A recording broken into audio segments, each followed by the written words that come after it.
दोस्तों, आज की मोटिवेशनल स्टोरी में आपका स्वागत है। एक कस्बे में एक विधवा अंधी औरत रहती थी। उसका एक बेटा था जिसके पालन पोषण की सारी जिम्मेदारी उसके कंधों पर थी।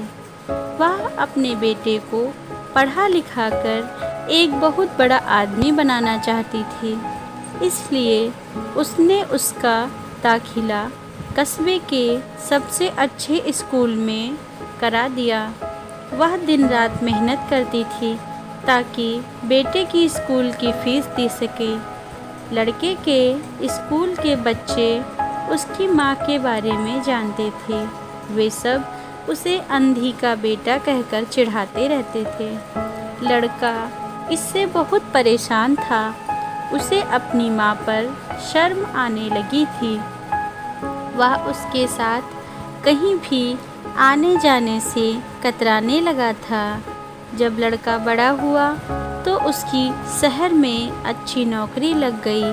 उसने अपनी माँ से वादा किया कि शहर में मकान लेकर वह उसे लेने आएगा, लेकिन वह शहर गया तो फिर लौटकर वापस नहीं आया। उसकी अंधी माँ उसका इंतज़ार करती रह गई। कई महीने बीत गए, लड़के की कोई खबर नहीं आई।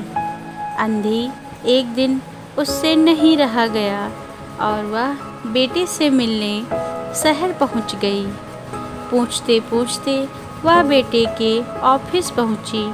वहां सिक्योरिटी गार्ड ने उसे रोक दिया।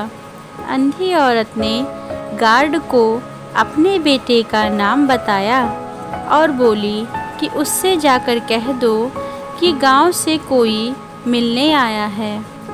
गार्ड ने जाकर उसके बेटे को बताया। बेटे ने ऑफिस की खिड़की से देखा तो उसे अपनी माँ गेट के बाहर खड़ी नजर आई। वह ऑफिस में सबके सामने अपनी माँ की वजह से शर्मिंदा नहीं होना चाहता था। उसने कहला दिया कि वह ऑफिस में नहीं है। अंधी औरत वहाँ से चली गई। शाम को वह लड़का ऑफिस से घर जाने के लिए निकला।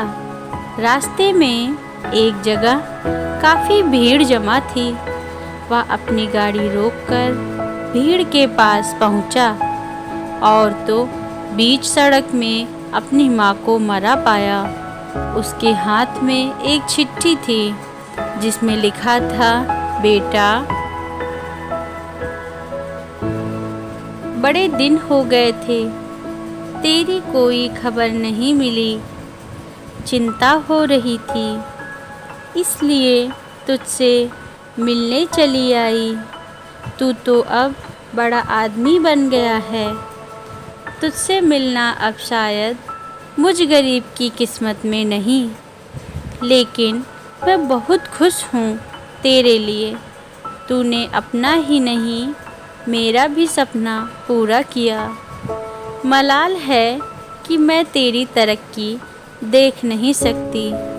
काश बचपन में तेरी आँखों में सरिया न घुसा होता और मुझे तुम्हें अपनी आँखें न देनी पड़ी होती, तो तेरी तरक्की अपनी आँखों से देखकर सुकून से मरती। तेरी अंधी माँ। ये पढ़कर लड़का फूट फूट कर रोने लगा। जिस अंधी माँ पर उसे शर्म आती थी, उसने उसके लिए कितना बड़ा बलिदान किया था। वह आत्मग्लानि से भर उठा और जिंदगी भर खुद को माफ़ नहीं कर पाया। दोस्तों, इस कहानी से हमें यह शिक्षा मिलती है कि दोस्तों, माता पिता अपने बच्चों के लिए अपना सर्वस्व निछावर कर देते हैं। उनका हमेशा सम्मान करना चाहिए। दोस्तों, आपको हमारी कहानी कैसी लगी हमें कमेंट करके ज़रूर बताइएगा। और हमारे चैनल को सब्सक्राइब कर लीजिएगा। कहानी को ज़्यादा से ज़्यादा शेयर करिएगा। धन्यवाद आपका। दोस्तों, आगे की कहानी हमारे चैनल पर आपको मिलेगी। बेल आइकन ज़रूर दबाएं।